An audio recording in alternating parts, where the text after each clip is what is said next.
చూడండి another question on pentagon. Each interior angle of A regular pentagon is క్రమ పంచభుజంలోని ప్రతి అంతర కోణం విలువ ఎంత?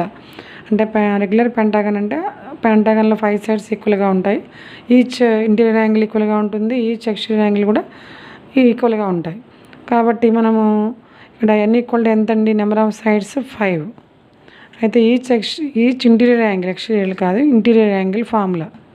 ఎక్స్టీరియర్ యాంగిల్ ఫార్ములా 360/n అండి. ఇది interior angle formula. Interior angle equal to n - 2 into 180/n. n - 2 అంటే 5 - 2. 5 - 2 ఈక్వల్ 3 ఇంటూ 180/5. many times అంటే 36 times. 3 5s are 15, 6 5s are 30, 36 into 3 108 అండి.